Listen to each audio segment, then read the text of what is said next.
Selamat malam Bapak Ibu, Saudara-saudari sekalian. Puji Tuhan, malam ini kembali kita bertemu dalam ibadah keluarga di rumah kita masing-masing.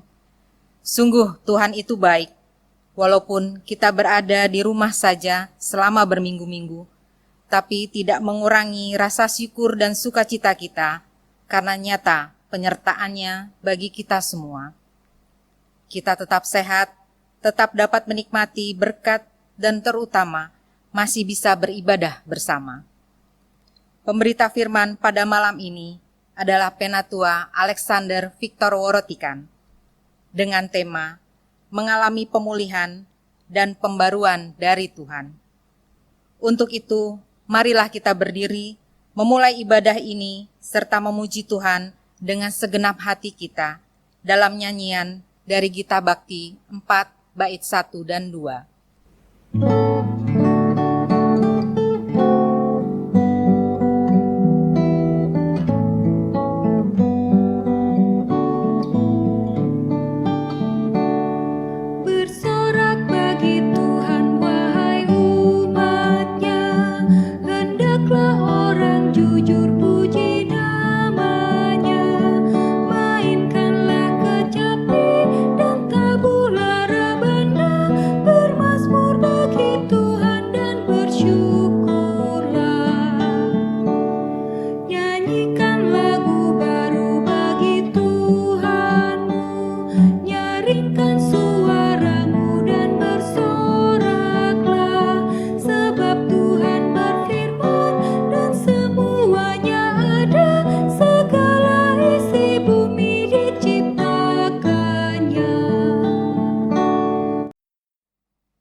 Bapak Ibu, mari kita berdoa.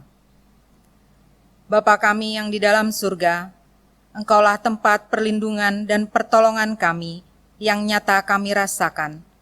Engkau ada saat kami sedih, Engkau ada saat kami sakit, Engkau ada di setiap pergumulan kami. Kami menyadari kami sering mendukakan hati-Mu dengan melakukan hal-hal yang menyakiti hati-Mu, mengabaikan sesama kami, mementingkan diri sendiri. Oh Tuhan, ampunilah kami. Untuk itu, kiranya dalam ibadah kami ini, kami beroleh berkat-Mu, melalui kehadiran-Mu, dalam nyanyian kami, dalam doa-doa kami, dan dalam firman-Mu. Di dalam nama Tuhan Yesus, kami mohon. Amin. Bapak Ibu yang terkasih, dalam Tuhan Yesus kita akan bermazmur, terambil dari Mazmur 145 ayat 1 sampai dengan 7 secara berbalasan. Puji-pujian dari Daud, aku hendak mengagungkan Engkau, ya Allahku, ya Raja. Dan aku hendak memuji nama-Mu untuk seterusnya dan selamanya. Setiap hari aku hendak memuji Engkau, dan hendak memuliakan nama-Mu untuk seterusnya dan selamanya. Besarlah Tuhan dan sangat terpuji. Dan kebesarannya tidak terhingga. Angkatan demi angkatan akan memegahkan pekerjaan-pekerjaan-Mu. Dan akan memberitakan keperkasaan. Semarak kemuliaan-Mu yang agung. Dan perbuatan-perbuatan-Mu yang ajaib akan kunyanyikan. Kekuatan perbuatan-perbuatan-Mu yang dahsyat akan diumumkan mereka. Dan kebesaran hendak berceritakan.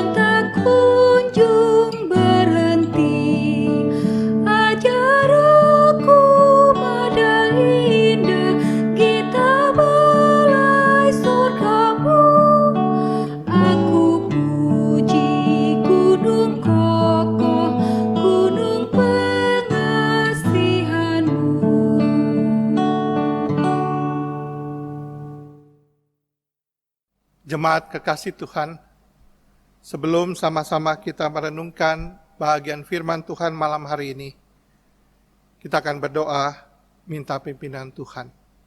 Mari kita berdoa. Kami bersyukur dan berterima kasih untuk kesempatan persekutuan yang Tuhan anugerahkan bagi setiap kami di rumah kami masing-masing.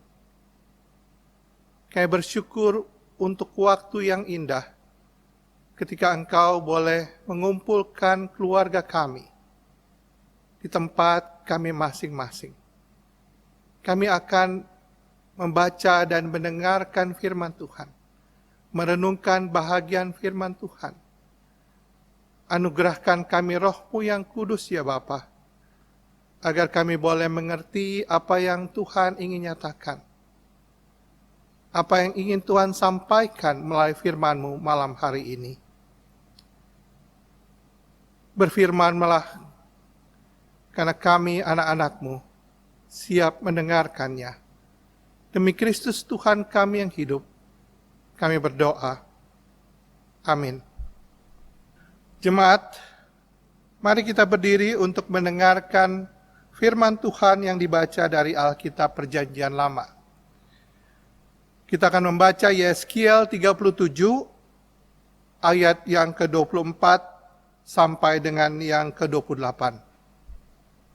Yeskiel pasal 37 ayat 24 sampai ke-28 yang menyatakan, maka hambaku Daud akan menjadi rajanya, dan mereka semuanya akan mempunyai satu gembala.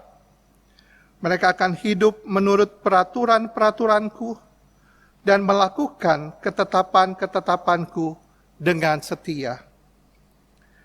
Mereka akan tinggal di tanah yang kuberikan kepada hambaku Yakub, di mana nenek moyang mereka tinggal. Ya, mereka, anak-anak mereka, maupun cucu cicit mereka akan tinggal di sana untuk selama-lamanya, dan hambaku Daud menjadi raja mereka untuk selama-lamanya. Aku akan mengadakan perjanjian damai dengan mereka, dan itu akan menjadi perjanjian yang kekal dengan mereka. Aku akan memberkati mereka dan membuat mereka banyak, memberikan tempat kudusku di tengah-tengah mereka untuk selama-lamanya. Tempat kediamanku pun akan ada pada mereka, dan aku akan menjadi Allah mereka, dan mereka akan menjadi umatku. Maka bangsa-bangsa akan mengetahui bahwa aku, Tuhan, menguduskan Israel pada waktu tempat kudusku berada di tengah-tengah mereka untuk selama-lamanya. Demikianlah pembacaan Alkitab. Berbahagialah semua orang yang mendengar firman Tuhan dan melakukannya. Terpujilah Tuhan Yesus. Haleluya.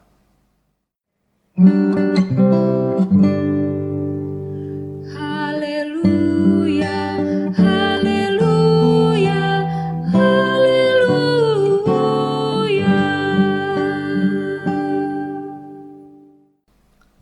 Jemaat kekasih Tuhan, malam hari ini kita merenungkan bahagian dari kitab Yeskiel pasal 37 ayat 24 sampai 28. Renungan malam hari ini mengambil tema mengalami pemulihan dan pembaruan dari Tuhan.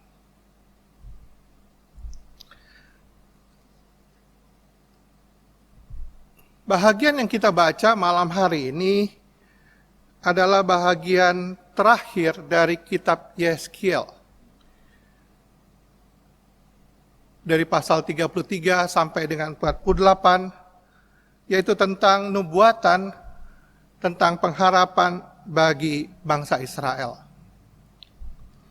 Jemaat kekasih Tuhan, Terkadang Allah mengizinkan masalah, bahkan bencana di dalam hidup kita supaya kita manusia disadarkan akan kesalahan-kesalahan kita. Dan juga cara hidup kita yang salah yang terus-menerus kita lakukan. Sekalipun berulang kali Allah menegur dan mengingatkan kita, kita akan berpikir, Ia sedang menghukum kita.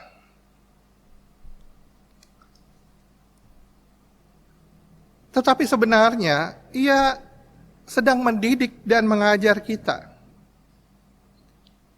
Ia ingin kita disadarkan untuk kembali berbalik kepada Allah. Pertanyaannya, kenapa? Ya, ketika semuanya rasanya baik-baik saja, terkadang manusia sering tidak menghargai anugerah-anugerah, berkat-berkat yang Allah curahkan bagi kehidupan kita umat manusia. Kita cenderung sering merusaknya. Kita tidak bertanggung jawab untuk semua berkat-berkat tersebut. Dan bukan 1-2 kali Allah mengingatkan manusia dan juga konsekuensi yang akan kita hadapi ketika kita mulai merusak, tidak menghargai berkat-berkat Tuhan. Bahwa bencana mungkin kita akan alami karena kita melalaikan dan mengabaikan suara peringatan Tuhan tersebut. Jemaat kekasih Tuhan, ini yang dialami oleh bangsa Israel, bangsa pilihan Allah, bangsa yang Allah sangat kasihi. Berkali-kali Allah mengingatkan, menegur bangsa Israel. Bahkan Allah mengirimkan bukan 1 atau 2,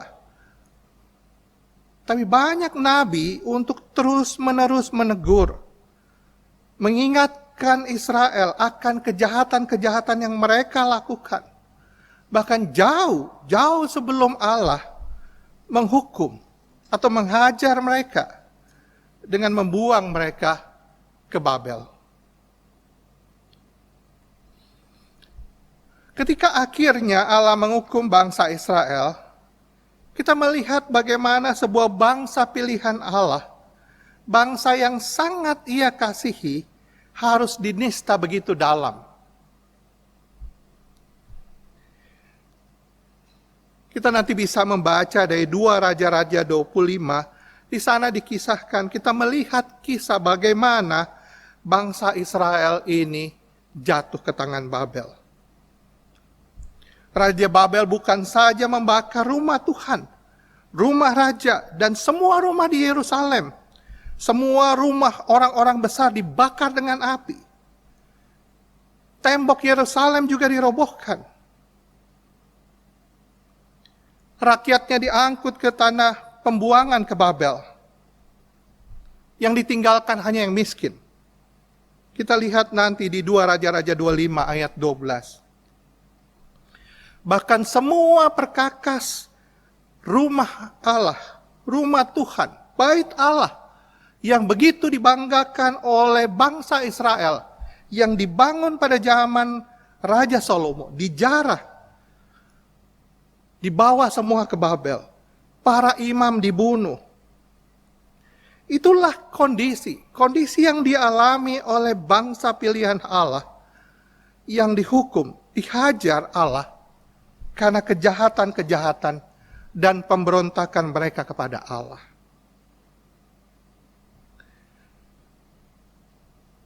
Seperti apa kita membayangkan penderitaan dan kesesakan, bahkan keputusasaan bangsa Israel ini. Ya. Mereka hilang segalanya. Kita melihat di Yeskiel 37 ayat 11. Firman Tuhan kepadaku, hai anak manusia, tulang-tulang ini adalah seluruh kaum Israel.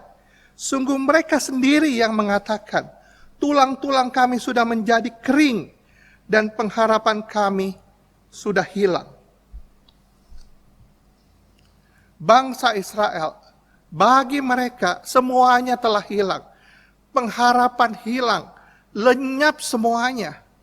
Bait Allah, Yerusalem, tembok Yerusalem, bahkan bangsa itu terhapus pada saat itu. Allah seakan-akan meninggalkan mereka. Kita bisa membayangkan betapa penderitaan yang dialami oleh bangsa Israel. Sehingga wajar kalau kita melihat bahwa mereka putus asa.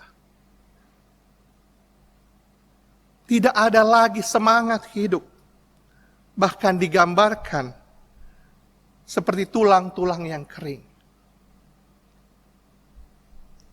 Jemaat kekasih Tuhan, ketika Yeskiel dipanggil oleh Allah, Yeskiel masih sangat muda. Dan Yeskiel ini ikut dibuang bersama-sama dengan bangsanya ke Babel. Tetapi Tuhan memanggil Yeskiel. Yeskiel yang mempunyai arti Allah menguatkan. Dipanggil untuk terus mengingatkan bangsa Israel sekalipun mereka ada di tanah pembuangan.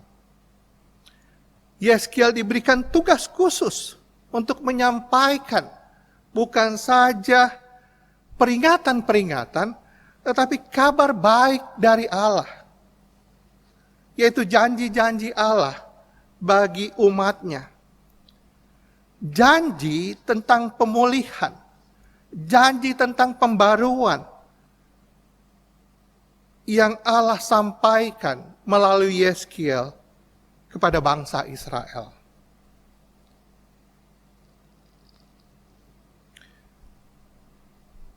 Kita lihat sama-sama nanti di Yeskiel, kalau Bapak Ibu mempunyai waktu, kita baca dari pasal 33 dan seterusnya. Kita melihat apa saja janji-janji pembaruan dan pembebasan yang Allah janjikan kepada bangsa Israel. Mulai dari pasal 33. Yeskiel ditugaskan Allah sebagai penjaga Israel. Di ayat ke-7 pasal 33, dan engkau anak manusia, aku menetapkan engkau menjadi penjaga bagi kaum Israel. Bila mana engkau mendengar sesuatu firman daripadaku, peringatkanlah mereka demi namaku. Yeskiel dipanggil untuk mengingatkan bangsa Israel. Di pasal 34 kita melihat janji Tuhan untuk mencari dan menyelamatkan domba-dombanya yang hilang. Di ayat 12 sampai dengan 13, di sana dikatakan, aku akan mencari domba-dombaku dan aku akan menyelamatkan mereka. Karena gembala-gembala yang dipilih tidak memperhatikan domba mereka, tetapi diri mereka sendiri. Kita lihat di Yeskiel 34 ayat 8. Rupanya ada banyak gembala yang dipilih oleh Allah, tapi bukannya mereka menuntun bangsa Israel, tetapi mereka memikirkan diri mereka sendiri. Allah sangat mengasihi bangsa Israel, dan ia sendiri yang akan menjemput, mencari domba-domba yang terhilang, domba-domba dari bangsa Israel. Pasal 35 dan 36 di sana kita bisa melihat secara garis besar janji Tuhan yang akan melawan bangsa-bangsa yang selama ini membenci dan mengambil negeri mereka. Tuhan akan memulihkan tanah bagi Israel. Yeskiel 36 ayat 8 di sana dikatakan, maka kamu gunung-gunung Israel akan bertunas kembali dan memberi buah untuk umatku Israel, sebab mereka akan segera kembali. Janji Tuhan akan dituntaskan. Allah menjemput kamu dari antara bangsa-bangsa. Yeskiel 36 ayat 24 sampai 39. Janji pembebasan, janji pembaruan yang Allah sampaikan ini, ia siapkan, ia nyatakan untuk umat yang dikasihinya. Tetapi kita harus ingat ada satu hal yang terpenting, bahwa hal itu terjadi bukan semata-mata mereka pantas menerimanya, bukan semata-mata mereka layak menerimanya. Di Yeskiel 36 ayat 32a, di sana dikatakan, bukan karena kamu aku bertindak, demikianlah firman Tuhan Allah, ketahuilah itu. Allah membebaskan, membaharui Israel semata-mata karena Allah sangat mengasihi bangsa pilihannya. Jemaat kekasih Tuhan, di bahagian bacaan kita malam hari ini, dari Yeskiel 37 ayat 24 sampai 28, kita akan melihat bagaimana Allah sendiri yang melakukan pemulihan bagi bangsa pilihannya. Ia akan memulihkan, ia akan memperbaharui, ia membangkitkan bangsa ini. Kalau kita perhatikan di sana, bahagian yang kita baca ini, kita akan melihat bahwa ada makna eskatologi. Eskatologi berasal dari kata Yunani yang berarti akhir zaman. Sehingga nubuatan yang disampaikan oleh Yeskiel kepada bangsa Israel bukan hanya berbicara kepada bangsa Israel pada saat itu, tetapi bahagian nubuatan ini juga disampaikan kepada orang percaya, kepada saya, kepada saudara, dan kepada kita semua saat ini.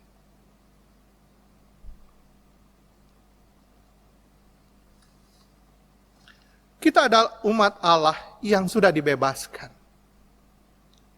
Kematian Tuhan Yesus di atas kayu salib adalah penggenapan janji itu. Janji pembebasan dan pembaruan Allah bagi kita. Kita umat yang memberontak. Umat yang sebenarnya tidak pantas untuk mendapatkan belas kasihan Allah. Tetapi karena anugerah Allah yang melampaui segala akal, menjamah, melingkupi, menjemput dan mengangkat, bahkan membangkitkan kita dari kematian atas dosa-dosa kita. Itu yang sudah digenapi oleh Kristus di atas kayu salib bagi saya dan saudara. Israel baru. Kristus telah memberikan nafas hidup baru, nafas ilahi, sehingga saat ini kita menjadi umatnya.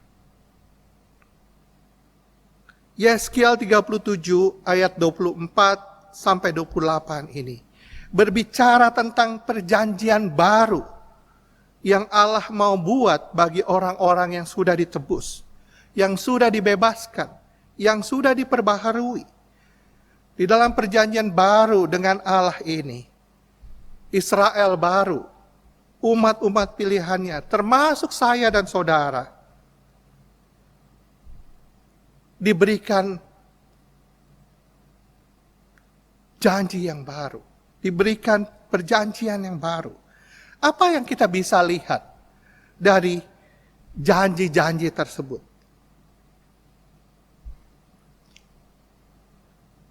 Ayat 24 di sana kita lihat, maka hambaku Daud akan menjadi rajanya. Kita tahu Daud sudah tidak ada, sehingga kita bisa melihat bahwa hambaku Daud adalah gambaran atau bicara tentang Kristus. Ya, paling tidak ada 4-5 kita bisa lihat poin yang menarik di sini. Bahwa umat-umat yang sudah diperbaharui akan mempunyai satu gembala, yaitu Kristus sendiri. Kristus bukan hanya menjadi gembala bagi orang-orang yang sudah ditebus dan dibebaskan, tapi ia juga menjadi raja. Raja yang bertahta bagi orang-orang yang percaya kepada dia. Yang kedua, mereka semuanya akan hidup menurut peraturan-peraturanku dan melakukan ketetapan-ketetapanku dengan setia. Umat yang sudah dibebaskan, umat yang sudah dibebaskan dari dosa, akan menjadi umat yang hidup sesuai dengan firman Tuhan. Yang hidup di dalam ketaatan, yang hidup di dalam kesetiaan kepada Tuhan. Dan perjanjian yang Allah buat ini adalah perjanjian kekal, perjanjian sepanjang hidup sampai akhir zaman. Dan ia akan memberkati kita. Ayat 24 sampai 26 kita bisa lihat di sana. Apa yang Allah ingin supaya kita lakukan sebagai orang-orang yang sudah dibebaskan, sudah dibaharui. Lalu kita lihat ayat ke-27. Di sana dikatakan, tempat kediamanku pun akan ada pada mereka, dan aku akan menjadi Allah mereka, dan mereka akan menjadi umatku. Bait Allah yang hancur di Yerusalem, lambang kehadiran Allah, sekarang ada dan hadir bukan hanya di Yerusalem, tetapi hadir di setiap keluarga, di setiap rumah, di setiap pribadi. Allah mau rumah, keluarga, pribadi, hidup kita menjadi tempat kediaman Dia. Ia ingin menjadikan hati kita menjadi tempat kediaman Dia selama-lamanya.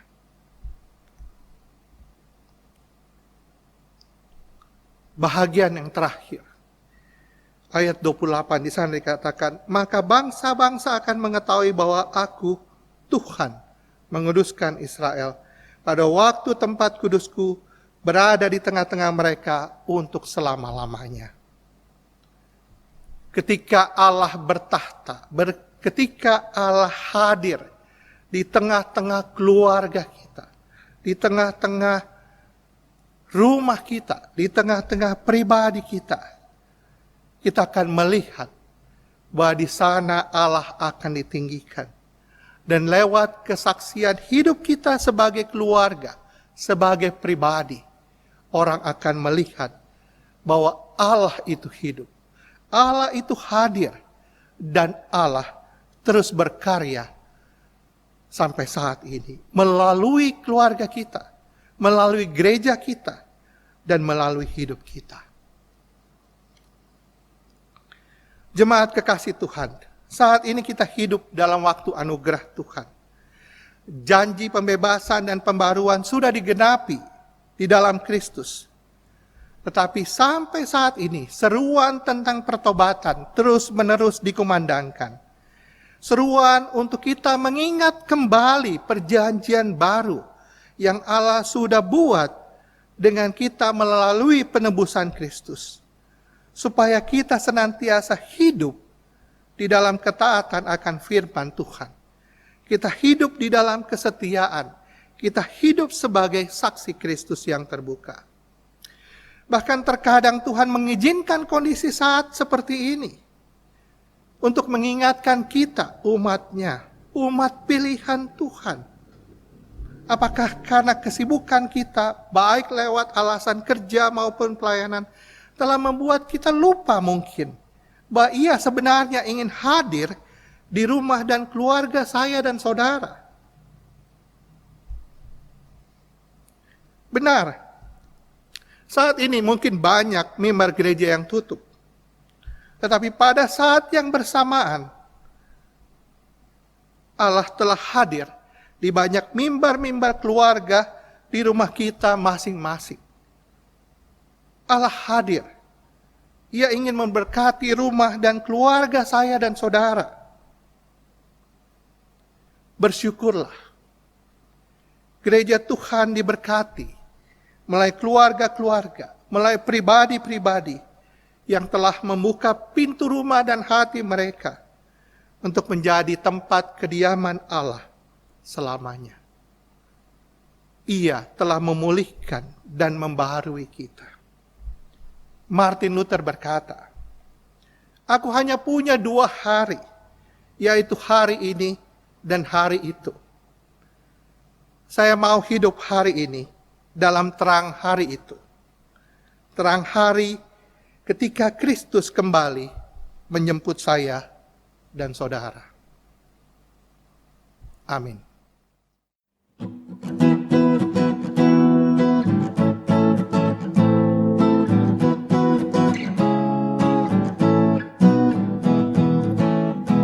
Perubahan ajaib terjadi padaku ketika kasih Yesus masuk di hatiku.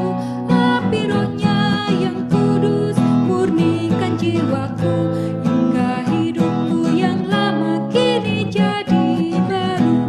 Hidupku yang sekarang bukan lagi milikku, tetapi milik Kristus yang mengubah hidupku. Aku ingin selalu tetap di jalannya dan menjadi saksi Kristus kini dan selamanya. Jemaat kekasih Tuhan, saya mengundang kita tunduk kepala, kita akan menaikkan doa syafaat. Mari kita berdoa. Bapa di surga, Bapa yang kekasih, Tuhan dan Juru Selamat kami, Yesus Kristus. Kami mau bersyukur dan berterima kasih untuk berkat anugerah Tuhan bagi setiap kami ketika Engkau membebaskan kami, ketika Engkau mengangkat kami, ketika Engkau menjemput kami kembali dan memberikan kehidupan baru di dalam kebangkitan Kristus. Kami bersyukur Tuhan, hari ini kami boleh menaikkan pujian kami kembali kepadamu ya Bapa.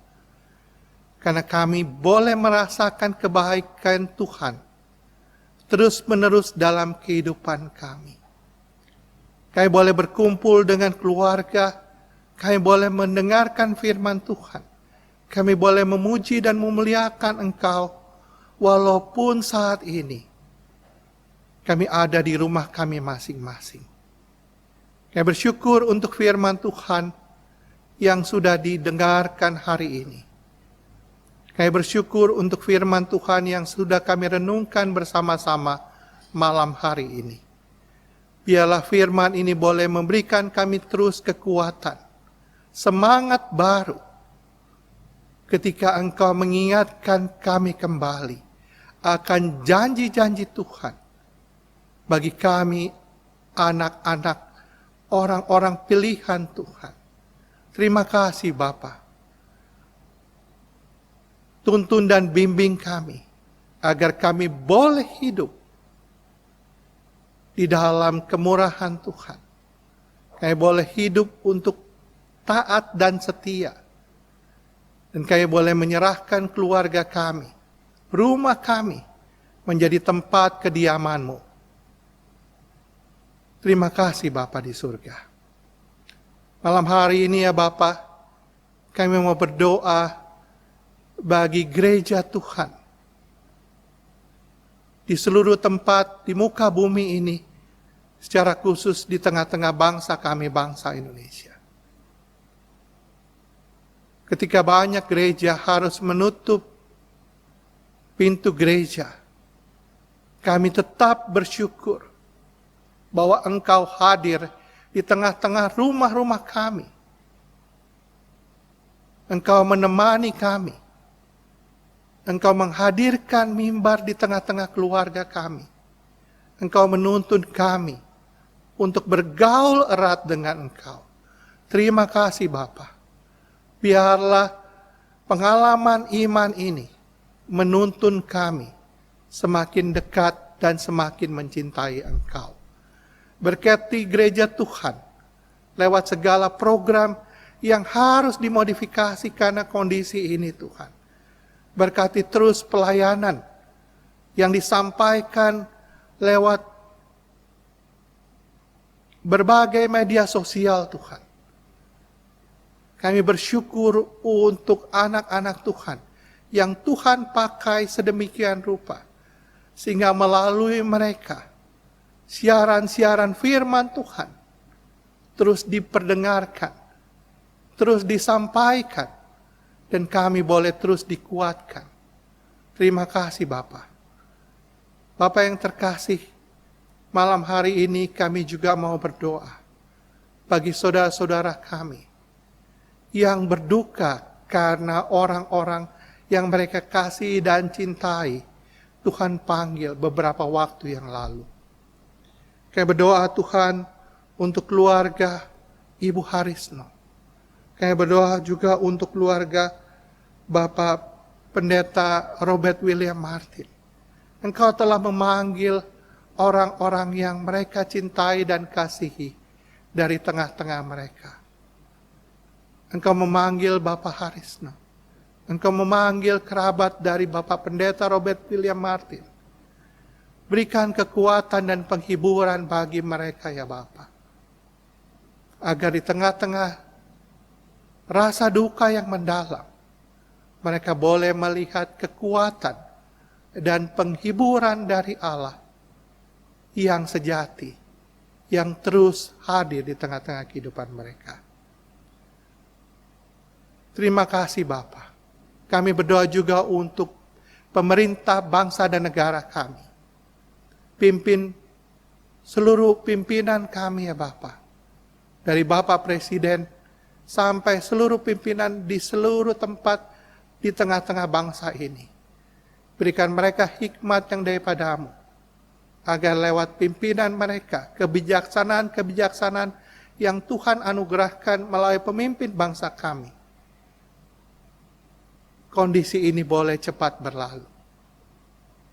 Kami percaya Tuhan turut bekerja. Dan kami percaya Tuhan akan mendatangkan kebaikan bagi setiap kami, bagi bangsa kami yang berharap hanya kepada Tuhan.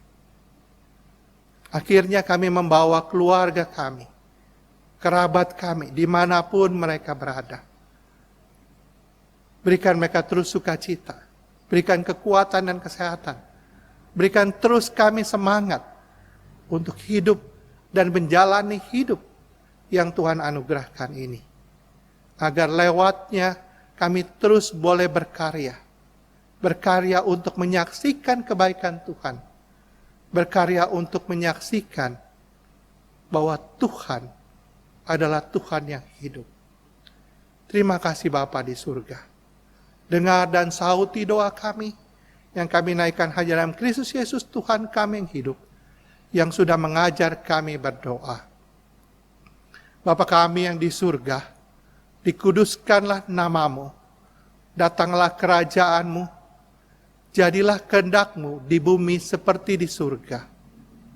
Berikanlah kami pada hari ini makanan kami yang secukupnya, dan ampunilah kami akan kesalahan kami, seperti kami juga mengampuni orang yang bersalah kepada kami. Dan janganlah membawa kami ke dalam pencobaan, tetapi lepaskanlah kami daripada yang jahat.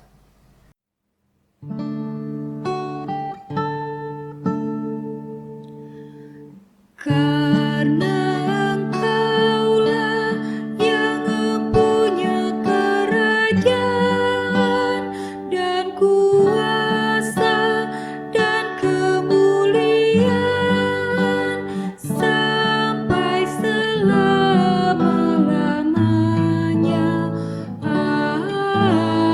Amin. Saat ini, kepada Bapak, Ibu, Saudara-saudari, diberi kesempatan untuk menyatakan syukur atas pertolongan Tuhan melalui persembahan kita. Mari kita persiapkan persembahan kita yang terbaik bagi Tuhan. Nats Alkitab yang akan membimbing kita untuk memberikan persembahan terambil dari Kitab Imamat 19 ayat yang kelima.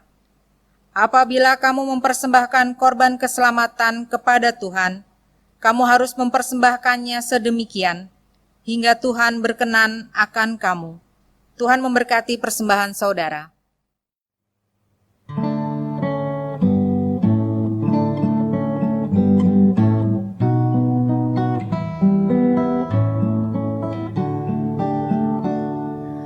Mari puji Raja Surga, persembahan bawalah, ditebusnya jiwa raga, maka puji namanya. Puji Dia, puji Dia, puji Raja semesta.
Bagai Bapa yang penyayang, siapa kita Ia tahu, tangan kasih-Nya menatang di tengah bahaya maut. Puji Dia, puji Dia, kasih-Nya seluas laut. Sujudlah hai bala surga, api Allah terdekat, turut bintang bulan surya, tiap waktu dan tempat. Puji Dia, puji Dia, sumber kasih dan berkat.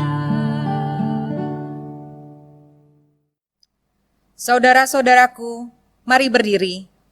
Kita berdoa. Dengan penuh syukur kami bawa persembahan kami ini kepadamu.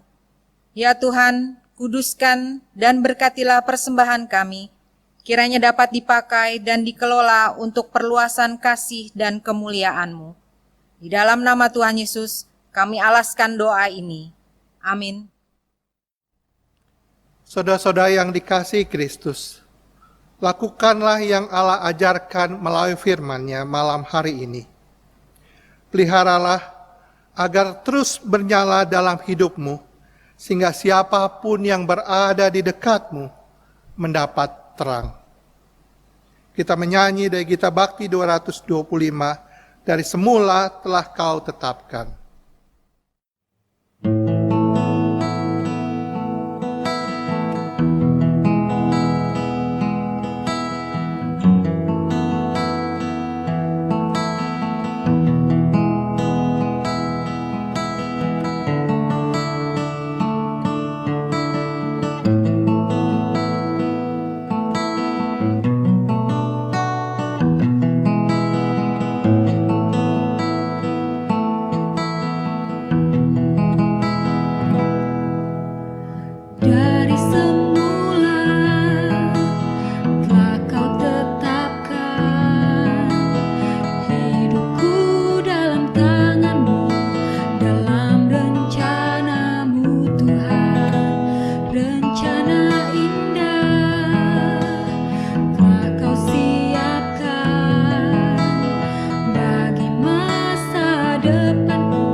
Jemaat kekasih Tuhan, angkatlah hati dan arahkanlah pikiranmu kepada Tuhan, dan terimalah berkat-Nya.